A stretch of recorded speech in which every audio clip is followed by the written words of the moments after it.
All right, so let's dive into India's budget for 2025-26.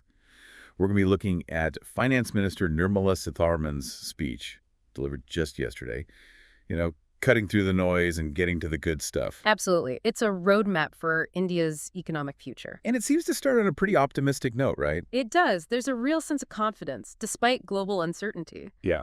Positioning India as a bright spot in a challenging world. Yeah, Viksit Bharat, Yeah. developed India, that's the goal.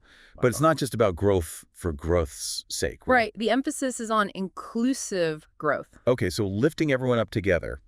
And to get there, the finance minister talks about 6 key areas for reform. Yes. Taxation, power sector, urban development, mining, the financial sector, Yeah. and interestingly, regulatory reforms. That's a big one. Simplifying regulations, cutting red tape. It can really boost business and the economy as a whole. Make it easier to do business in India. I like it. Uh-huh. But let's get to the heart of it. The engine's driving this growth. Yeah. The finance minister talks about 4. And the first one up is agriculture. It makes sense. Agriculture is still the backbone of the Indian economy. Absolutely. And there's this new initiative, the Prime Minister Dhan Krishi Yoshana, focused on 100 agricultural districts that are lagging behind. Right. So what's the plan there? Well, it's a multi-pronged approach. They're looking at boosting productivity, diversifying crops, and improving storage infrastructure to reduce post-harvest losses. Okay, so less food gonna waste. That's a win for food security. Absolutely. And for those of us who aren't farmers, why should we care? Well, think about it. A more productive agricultural sector means stable food prices and a stronger rural economy. It benefits everyone. I see more food on plates, more money in the system. Got it. Now, speaking of food, there's a big push for self-sufficiency in pulses. Yes. Tur, Urad, Masoor, Exactly. this new 6-year mission, Right. getting central agencies like NEFED and NCCF involved in procuring pulses directly from farmers, cutting out the middleman. Exactly. Ensuring fair prices for farmers and encouraging them to grow these essential crops. So investing in our own food independence. Interesting. Alongside these national programs, there are also some really interesting local initiatives, like that Makhana board in Bihar. Oh, yes. Makhana or foxnuts have huge potential. Right. This board aims to boost the entire value chain, from production to marketing, Wow. engaging local farmers, promoting farmer-producer organizations. So creating a mini ecosystem around this one crop. Exactly. Hyper-local development with wider economic impact. Okay, so national programs, hyperlocal initiatives, and somewhere in between, we have the mission for cotton productivity. Yes. A 5-year plan to revitalize India's cotton industry. Right. What's the focus there? Well, they're looking at improving both the productivity and sustainability of cotton farming, promoting extra-long staple cotton varieties. Okay, hold on. What does extra long staple even mean? Simply put, it refers to the length of the cotton fiber. Longer fibers mean higher quality cotton, Okay. the kind used in finer fabrics. It's about making Indian cotton more competitive globally. So better quality, more eco-friendly production, win-win for farmers and the environment. Precisely. And on the financial front, the budget also increases the loan limit under the Modified Interest Subvention Scheme. Okay. These loans are accessible through Canton credit cards, easing the financial burden on farmers. More breathing room for farmers. I like that. All right, so we've covered agriculture, the first engine of growth. Now let's move on to the second. MSMEs. We all know they're crucial for the Indian economy. Absolutely. Employing millions, driving manufacturing and exports. And the budget seems to recognize this, with some significant measures to support them, Yes. like revamping the classification criteria. Right. Currently, there are over 1 crore registered MSMEs. To help them scale up, the budget proposes increasing the investment and turnover limits for classification. It's a smart move. It allows these businesses to grow without being bogged down by regulations meant for larger companies. Okay, so more flexibility to grow. What else is there to help them thrive? Well, the budget significantly enhances credit guarantee cover for MSMEs and startups. Okay, now for our listeners who might not be familiar with that term, can you explain what that means? Sure. Basically, the government is backing up loans given to these businesses. So it's like a safety net for lenders, making them more willing to give loans to MSMEs and startups. Exactly.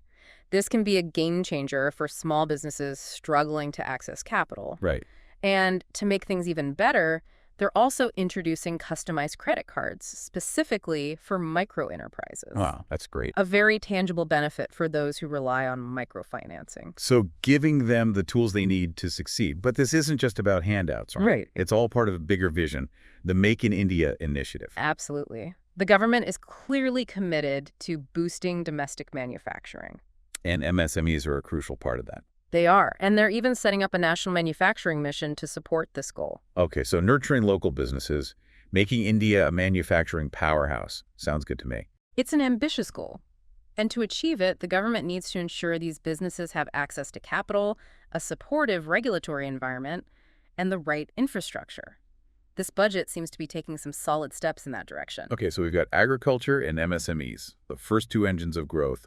What's next? The third engine is investment. Okay. And this is a broad category, covering investments in people, in the economy, and in innovation. That's a lot to unpack. Where do we even begin? Let's start with investing in people. Okay, so what does that look like in the budget? Well, it's all about strengthening the social safety net, expanding opportunities for education and healthcare. For example, they're planning to increase medical education seats across the country. More doctors for a growing population. That makes sense. But what about those who need specialized care, particularly in rural areas? That's where the plan to set up daycare cancer centers in every district hospital comes in.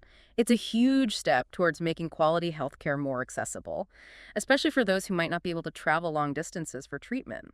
Wow, that's incredible. It could be life-changing for so many people. It seems like the government is really focused on addressing those gaps in our healthcare system. They are, and it's not just about healthcare. The budget also emphasizes strengthening urban livelihoods, which is crucial considering the rapid pace of urbanization in India. Right. People moving to cities need jobs, housing, a decent quality of life. What's the budget doing to address those needs? Well, for starters, they're revamping the PM Svanidhi scheme, which has already helped countless street vendors by giving them access to credit. Now they're talking about expanding that to include UPI-linked credit cards and capacity-building support. So it's not just about giving them a loan, it's about equipping them with the skills and tools to build sustainable businesses. That's impressive. It is. And this focus on inclusivity extends to gig workers as well. The budget outlines plans to provide them with identity cards, healthcare coverage under the PM Jan Arogya Yojana, and access to Social Security benefits. So it's like finally recognizing the contributions of these workers and bringing them into the fold of formal systems. Exactly. It's a big step towards ensuring that the benefits of economic growth reach everyone, not just a select few. Okay, so we've covered investments in people. What about investments in the economy itself? What does the budget have to say about that? Well, there's a huge emphasis on infrastructure, both physical and digital. They're proposing to encourage public-private partnerships, or PPPs, in infrastructure projects. PPPs have the potential to unlock massive investments, especially in a country like India where the infrastructure needs are enormous. But where will the money come from? That's where the second asset monetization plan comes in. They're aiming to generate a whopping 10 lakh crore by strategically monetizing existing assets. Think of it like leveraging what we already have to build for the future. That's smart. And speaking of the future, there's a pretty ambitious plan for nuclear energy, right? Oh yes. The goal is to hit at least 100 GW of nuclear energy by 2047. And to make that happen, they're even proposing amendments to the Atomic Energy Act and the Civil Liability for Nuclear Damage Act. This could pave the way for greater private sector involvement in the nuclear energy sector. Wow, that's a big deal. But they're not just focusing on those massive nuclear power plants, are they? There's also talk about small modular reactors, or SMRs. You're right. The budget sets aside a hefty euro 20,000 crore for a dedicated nuclear energy mission, focused on researching and developing SMRs. They want to have at least 5 indigenously developed SMRs operational by 2033. That's impressive. So we've got these massive infrastructure projects, a push for nuclear energy, and then there's the UDAN scheme. Remember that? The one focused on regional connectivity. Of course. It's already been quite successful. The budget proposes a revamped version, aiming to connect 120 new destinations and serve 4 core passengers over the next decade. It's incredible to see how the budget balances these grand visions with on-the-ground initiatives. What about investing in innovation? That was the last part of this investment engine, right? Yes, and this is where the budget really dives into research, development, and the tech sector. They're allocating a substantial euro 20,000 crore for a private sector-driven research and development initiative. They're also exploring the possibility of a deep tech fund of funds to support next-generation startups. Okay, so nurturing the tech ecosystem is clearly a priority. But what about ensuring we have the talent to drive all this innovation? They've got that covered too. The budget proposes expanding the PM Research Fellowship Scheme, offering 10,000 fellowships over the next 5 years for tech research in top-tier institutions like the IITs and ISC. It's a major investment in building a pipeline of skilled researchers and innovators. That's great. And it's not just about tech, right? There's also a focus on safeguarding our agricultural heritage. Absolutely. The budget mentions the creation of a second gene bank for crops germplasm. This is all about protecting our genetic resources for future food and nutritional security. Think of it like an insurance policy for our agricultural future. Wow, that's thinking long term. And speaking of long-term vision, there's the National Geospatial Mission, right? The one aimed at creating a comprehensive geospatial infrastructure. Yes. This data can be used for everything from modernizing land records to improving urban planning and designing better infrastructure. The possibilities are endless. Okay. Okay, we've covered 3 of the 4 engines of growth. What's the final one? The fourth engine is exports, and the budget tackles this head-on with the creation of a dedicated export promotion mission. So it's not just about creating a favorable environment for exports, it's about actively driving them through targeted efforts. What's the strategy? The mission will involve setting specific targets for different sectors and ministries, facilitating access to export credit, and providing support to MSMEs to overcome barriers in overseas markets. It's a multi-pronged approach, involving various government departments working together. And to make the whole export process smoother, they're setting up for a TradeNet, a unified digital platform for all trade documentation and financing. Exactly. This platform, along with initiatives to help Indian businesses integrate into global supply chains, shows the government's commitment to leveraging technology for enhanced global competitiveness. Okay, so we've covered all 4 engines of growth: agriculture, MSMEs, investment, and exports. But as the finance minister reminds us, reforms are the fuel that powers these engines.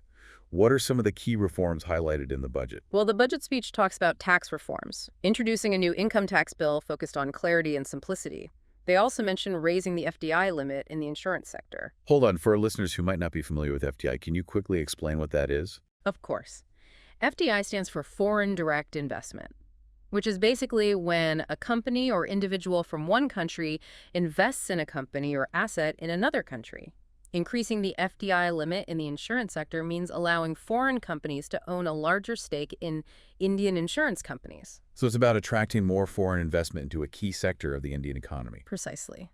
And to further streamline the financial sector, the budget also proposes simplifying KYC processes. KYC, know your customer, the bane of everyone's existence.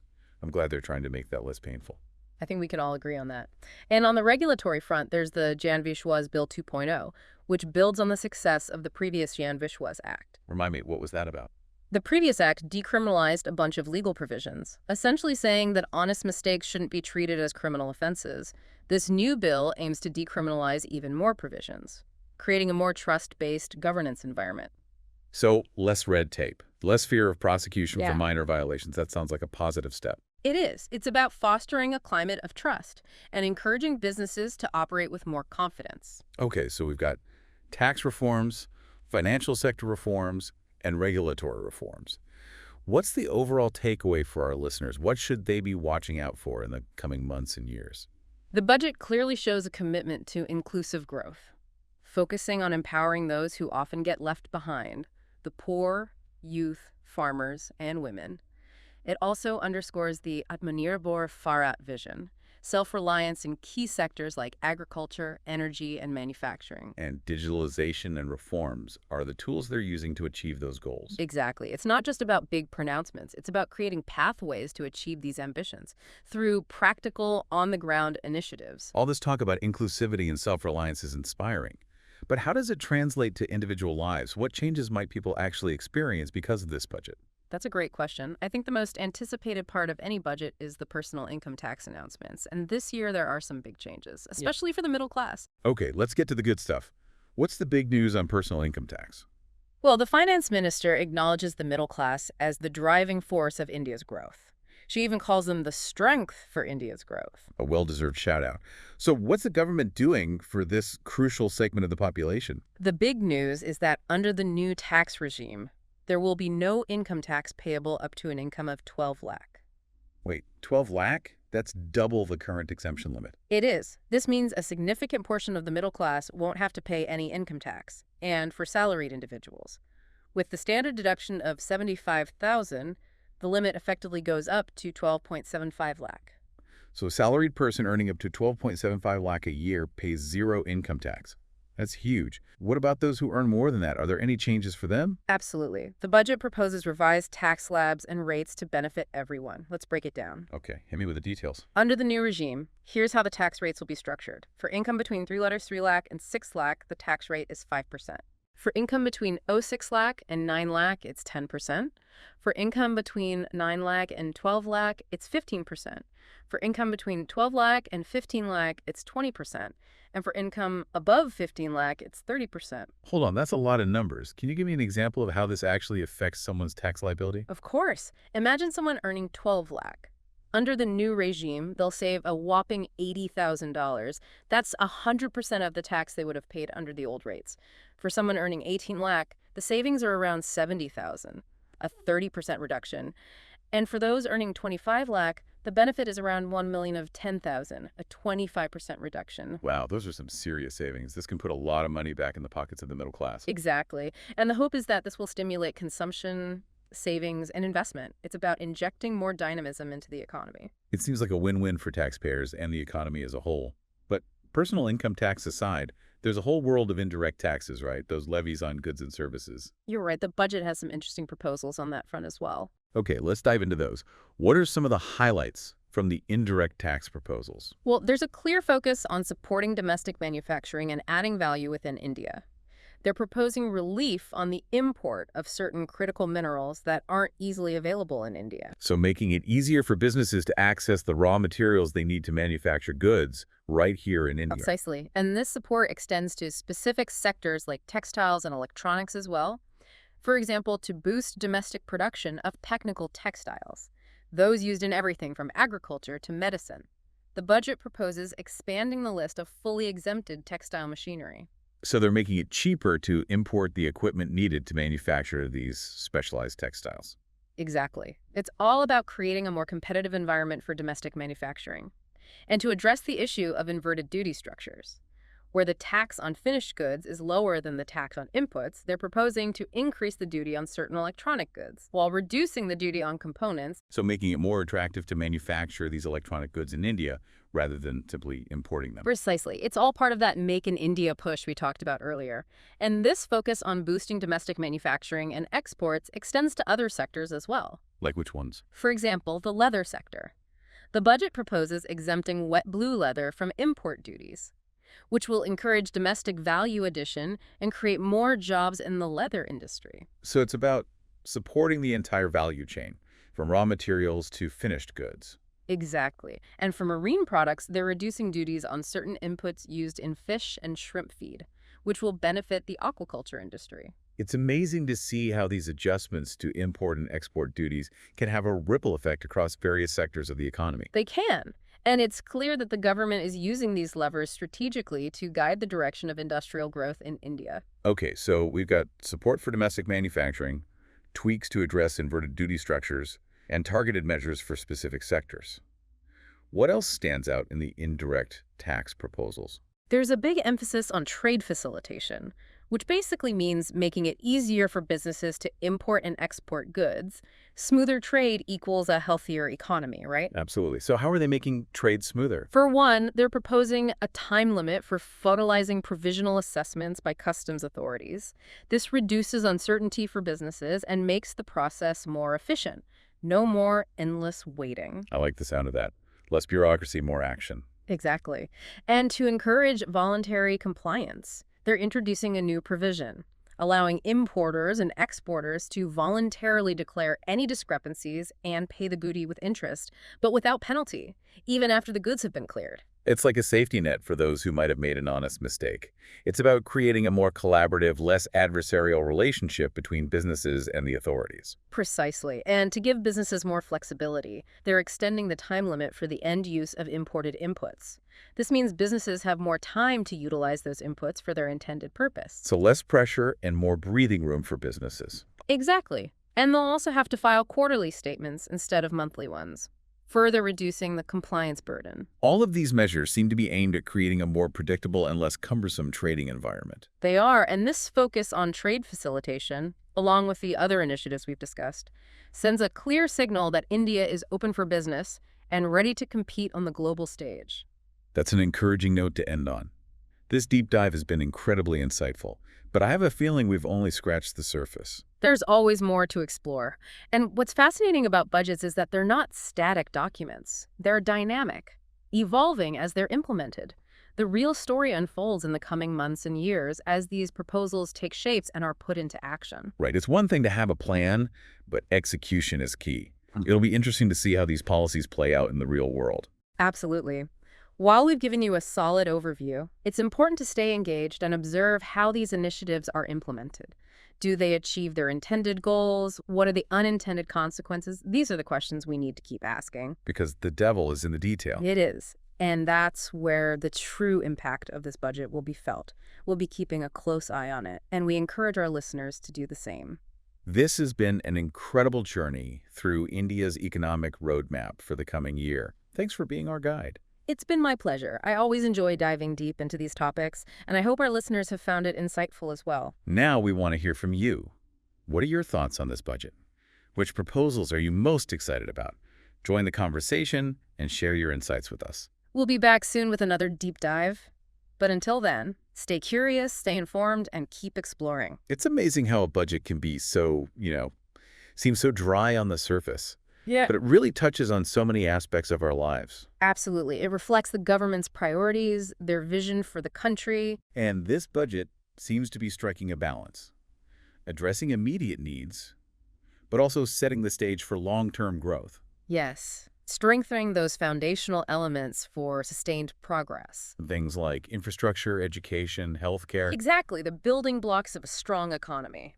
But it's not just about the basics. This budget also delves into some pretty cutting-edge areas, like AI, gene banking. It's exciting. It's not just about catching up. It's about positioning India as a leader in these new fields. And that requires investment in research and development, in fostering innovation. Exactly. And the budget allocates significant resources for those goals. It's about creating the right environment for new ideas to flourish. And that's where the focus on digitalization comes in. Right. Technology is key. Absolutely. We see it throughout the budget, from digital platforms for trade to expanding broadband in rural areas. It's about connecting people, businesses, information. And this connectedness also extends to the government's focus on inclusivity. Yeah, that focus on empowering the poor, youth, farmers, women. It's a recurring theme. It is. Ensuring that everyone benefits from India's growth. Leaving no one behind. Exactly. This deep dive has been incredibly insightful, but I feel like we've only scratched the surface. There's always more to uncover. And the real test is in the implementation. The implementation, yeah. Having a plan is one thing, but executing it effectively is another. It requires everyone's participation. The government, businesses, civil society, individuals. It's a collective effort. It is. So as we wrap up, we urge you to stay engaged, hold your leaders accountable, and contribute your own ideas and energy to India's progress. The success of this budget depends on all of us. Well said. Thanks for joining us on this deep dive into India's budget for 2025-26. My pleasure. Until next time, keep exploring, keep learning, and keep pushing for a better India. And keep diving deep.